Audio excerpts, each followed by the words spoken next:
Hello everyone, welcome to my YouTube channel physics study. बच्चों, हम लोग इसमें अनसॉल्व करने चल रहे हैं। बच्चों, अब एग्जाम का बहुत ही नजदीक है, टाइम बहुत कम है, तो सिलेबस तो कंप्लीट किए हैं आप लोग। तो अब हम जो 2020 का 7 सेट है, सातों के सातों में सॉल्व कराऊंगी बच्चों, ठीक है। और ये जो है वीडियो, ये एक वीडियो में आपको नहीं मिल पाएगा। क्यों? क्योंकि वीडियो बड़ा हो जाएगा, तो इसको हम 2-3 वीडियो में बनाएंगे, ठीक है। लेकिन आपको ये सारे वीडियो एक साथ मिलेंगे, ठीक। तो आप टेंशन मत लीजिएगा, पांचों या चारों, ये एक सेट जितने भी वीडियो में होगा वो सब वीडियो आपको एक साथ मिलेंगे, ठीक है। और पूरे हम न्यूमेरिकल जितने भी क्वेश्चंस आए हैं वो सारे कराएंगे। इसी तरह से 2020 के 7 सेट है, सातों को कंप्लीट अगर आप कर ले, और उसके बाद फिर हम लोग 19 का करेंगे, या फिर देखेंगे 21 का। 21 के 2 ही सेट है। तो कंप्लीट करने के बाद अगर आप इसको कंप्लीट कर लेते हो तो बच्चों आपकी अच्छे से स्टडी हो जाएगी, ठीक। तो जैसे ही आपको ये वीडियो मिले आप इसको देखिए, याद कीजिए, कॉपी में नोट कर लो। जैसे भी आप चाहते हो न्यूमेरिकल्स लगा लगा के देखो। एक एक न्यूमेरिकल मैं सॉल्व कराऊंगी, बहुविकल्पी भी जो है वो मैं आपको सॉल्व करके बताऊंगी, ठीक है। तो आप परेशान मत होइए, केवल आप वीडियो देखिए। और फिजिक्स का जो भी अनसॉल्व है, आप चाहे राजीव का ले लीजिए, चाहे अग्रवाल का, मेरे पास तो अग्रवाल का है, तो अग्रवाल के में से 2020 का जो सेट नंबर 1 है, इसको हम सॉल्व करने चल रहे हैं, ठीक। इस वीडियो में आपको बहुविकल्पी शॉर्ट क्वेश्चंस, ठीक, 1 2 3 क्वेश्चन इसमें मिलेंगे। 3 क्वेश्चन में जो भी पार्ट है सारे पार्ट्स मैं आपको कराऊंगी। चौथा क्वेश्चन जो अगले वीडियो में मिलेगा। तो आपको ये सारे वीडियो लगातार मिलेंगे, आप परेशान मत होइए कि आधा इसमें देखें आधा ये। तो आप इसके लिए बिल्कुल भी टेंशन मत लीजिएगा। जब ये 5 वीडियो इस सेट के बन जाएंगे तो मैं आपको इसको कंप्लीट वीडियो दूंगी, ठीक है। चलिए शुरू करते हैं। देखिए, आपका अगले वाले वीडियो में जो है पीडीएफ में क्वेश्चन दूंगी। मैंने इसमें लिख रखे हैं क्वेश्चन, लेकिन अगला जो वीडियो मिलेगा उसमें आपको पीडीएफ के रूप में क्वेश्चन मिलेंगे, मैं सॉल्व करूंगी, ठीक। इसलिए ज्यादा टाइम लग रहा था, तो पीडीएफ के तौर पर आपको क्वेश्चंस मिल जाएंगे। देखिए, पहला क्वेश्चन है खंड आ।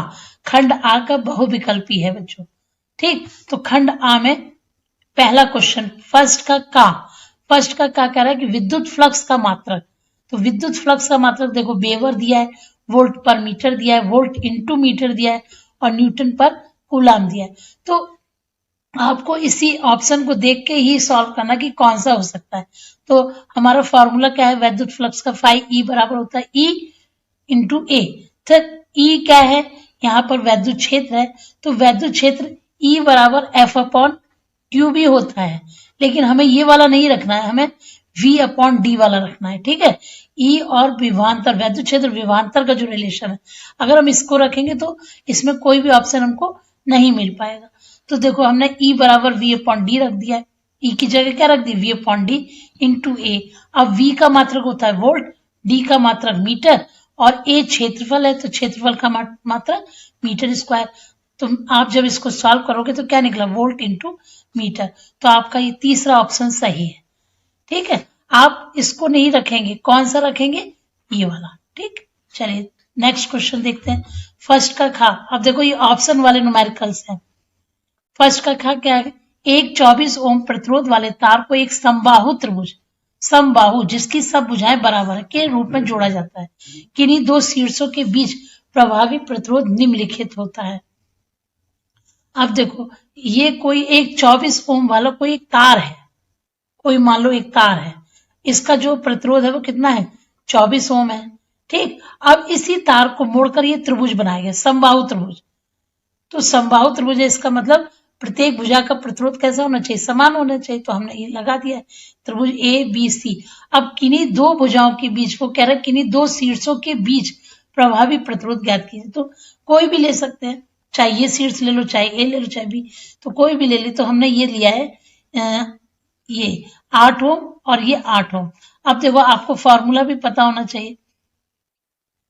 फॉर्मूला ये किस क्रम में है, श्रेणी क्रम में है। ये दोनों प्रतिरोध किस क्रम में लगे हुए हैं, श्रेणी क्रम में। तो श्रेणी क्रम का फॉर्मूला हमारा ये होता है, आर बराबर होता है R1 प्लस R2, ठीक। हमने ये R डैश लिया है, तो R डैश 8 कितना, ये 8 है R1 और ये भी R1, तो R2 कितना है 8, दोनों को जोड़ दो कितना आ गया 16।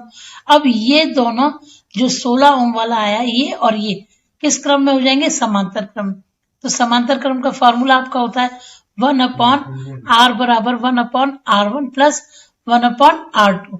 अब इसको मैंने सॉल्व कर लिया है, तो सॉल्व करके आया R बराबर R1 R2/R1 प्लस R2, इसमें वैल्यू पुट कर दी। R1 कितना है 16, R2 कितना है 8 और R1 प्लस R2 यानी कि 16 प्लस 8, इसको जब सॉल्व करें तो कितना आ गया 16/3। तो ये देखिए ऑप्शन में कौन सा सही है, 16/3, ये वाला ऑप्शन सही है। ठीक, समझ में आ गया होगा बच्चों। जो भी समझ में नहीं आया आप बच्चों कमेंट्स जरूर करिएगा। ठीक, आपके अकॉर्डिंग मैं आपको उसी तरह से बताऊंगी। अब देखिए पहले का गा इसमें क्या कह रहा है, एक प्रत्यावर्ती परिपथ में आर कितना दे रखा है 100 ओम, एक्सएल दे रखा है 200 ओम, और ये देखो 2019 में भी आया है, एक्सी कितना दे रखा है 200 ओम, श्रेणी क्रम में जुड़े हैं, आवेशित वोल्टता तथा प्रवाहित धारा में कालांतर ज्ञात कीजिए। आवेशित वोल्टता तथा प्रवाहित धारा में कालांतर यानी कि V और I के बीच कालांतर आपको निकालना है, यानी फाई निकालना है। तो R और XL और XC ये तीनों श्रेणी क्रम में जुड़े हैं, तो श्रेणी क्रम में कालांतर के लिए फॉर्मूला क्या होता है, tan phi इक्वल होता है XL minus XC upon R। सबकी वैल्यू रख दिए, XL 200 दे रखा है, XC 200 दे रखा है, घटाओगे तो 0/100 और 0/100 करोगे तो 0 हो जाएगा। तो 0 किसका मान होता है, tan 0 की वैल्यू किसके लिए होती है, tan 0 के लिए होती है। तो tan से tan कैंसिल, हमारा फाई का मान कितना आ गया 0 डिग्री। तो कौन सा ऑप्शन सही है बच्चों, इसका पहला ऑप्शन सही है।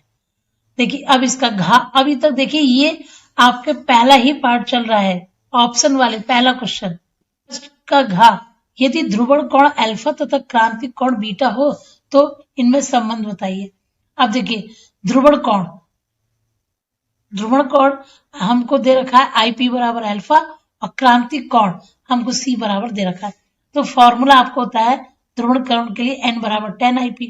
ठीक, लेकिन IP की जगह हमको अल्फा दे रखा है तो हमने IP की जगह अल्फा लिख लिया, तो n बराबर क्या हो गया tan अल्फा। n बराबर 1/sin C ये क्रांतिक कोण के लिए होता है, C आपको दे रखा है बीटा, तो C की जगह बीटा लगा दिए।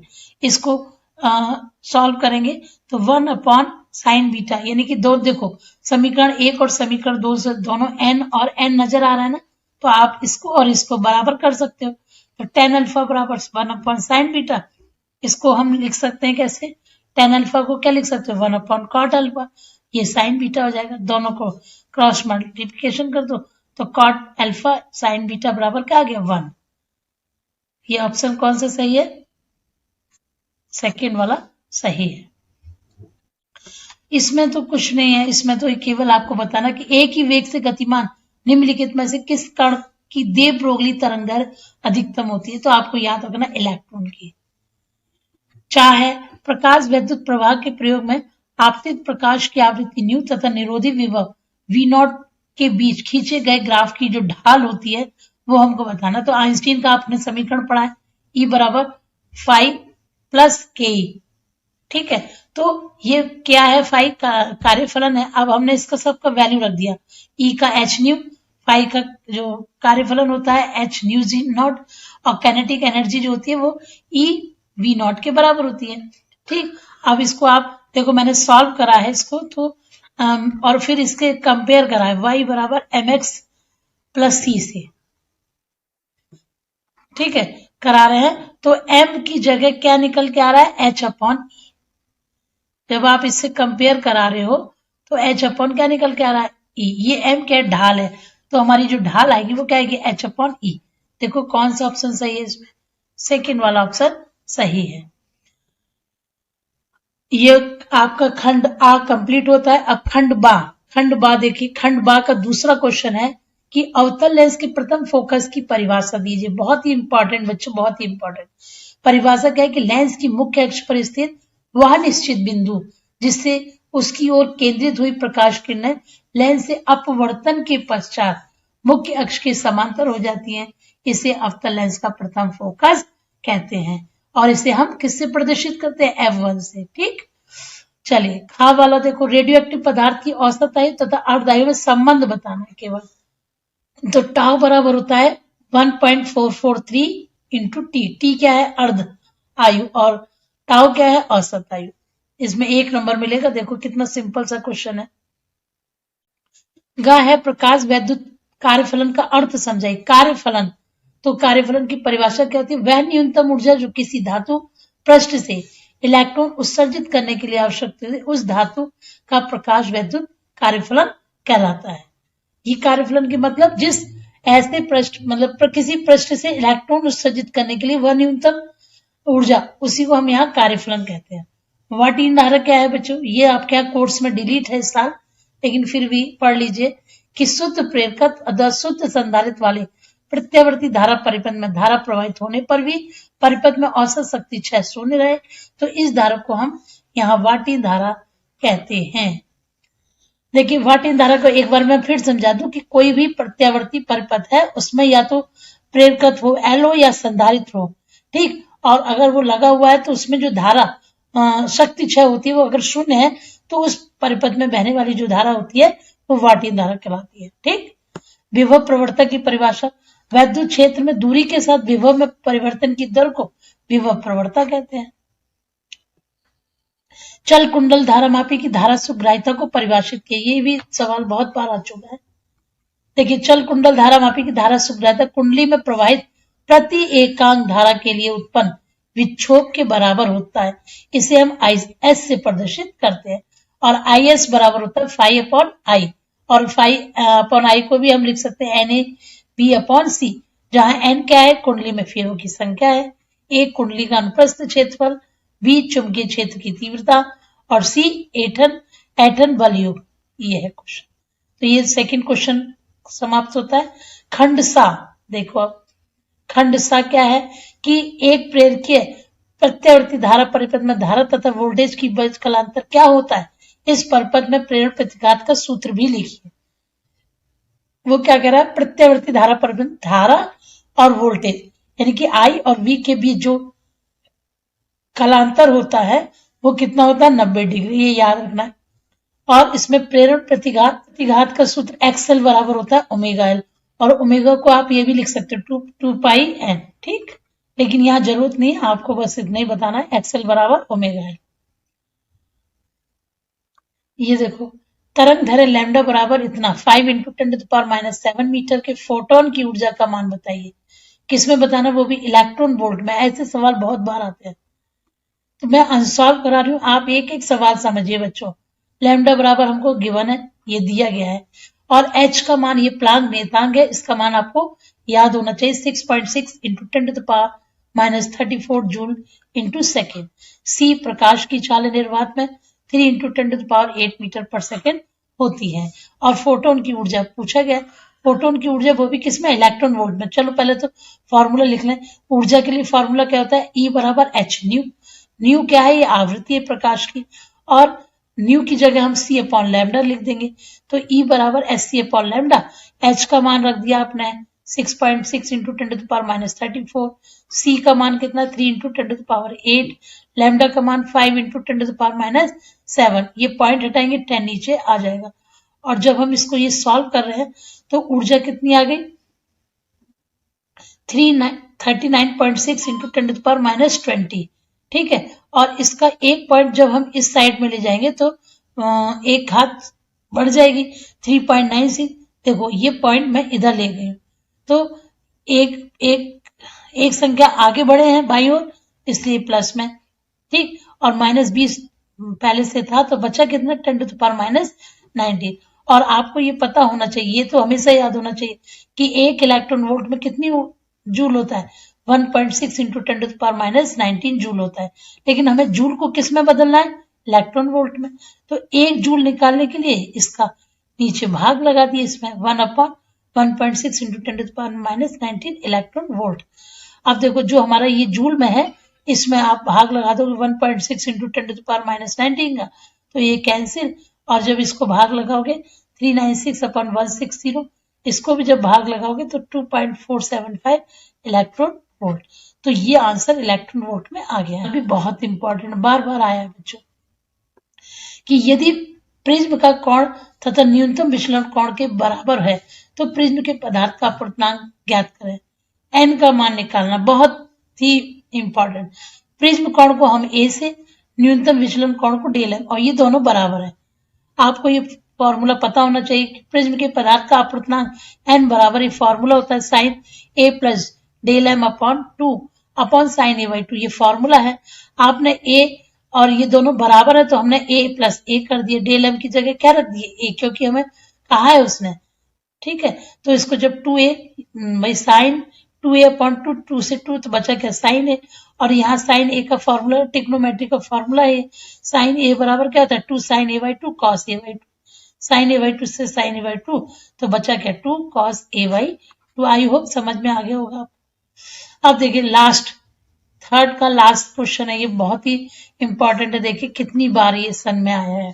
कह रहा है निम्नलिखित तर्क द्वार के निर्गत y के लिए बूलियन व्यंजक को ज्ञात कीजिए। ये किसका है? ये जो फिगर आपको गिवन है ये फिगर, ठीक है, किसका है? ये नैंड गेट का। यहाँ नैंड गेट लिख दीजिए, नैंड गेट। ठीक, अब इसका बूलियन व्यंजक क्या होता है? इसको पढ़ते कैसे हैं? a and b negative equal y। इस बूलियन व्यंजक को पढ़ा इस तरह से जाता है, लिखा भी है मैंने। इसके अलावा एक क्वेश्चन और दे रखा है, नॉट गेट की प्रतीक चिन्ह तथा सत्यता सारणी बनाइए। तो ये मैंने प्रतीक चिन्ह इसका बना रखा है। ये इसका प्रतीक चिन्ह है, चाहे आप ये वाला लिखिए चाहे ये वाला लिखिए, ठीक है, क्योंकि और नॉट को मिलाकर बनता है नॉर। और नॉट इसको मिलाकर बनता है नॉर। ठीक, तो ये इसकी सत्यता प्रतीक चिन्ह है और नॉर गेट की ये सत्यता सारणी है। देखिए सत्यता सारणी में हमको पहले हम किसकी और की बना लें, जो मिलेगा उसका उल्टा होता है। 0 का 1 हो जाता है, 1 का 0, 1 का 0, 1 का 0। ये हमारी और गेट की सत्यता सारणी है यहाँ तक। ठीक है, अब उसके बाद नॉट भी लगाना है, तो जो और में आया है रिजल्ट उसी का उल्टा कर देते हैं नॉट के लिए। तो 0 से ये 1 हो जाएगा और जो 1 है वो 0 हो जाएगा। तो इस तरह से ये इसकी सत्यता सारणी थी।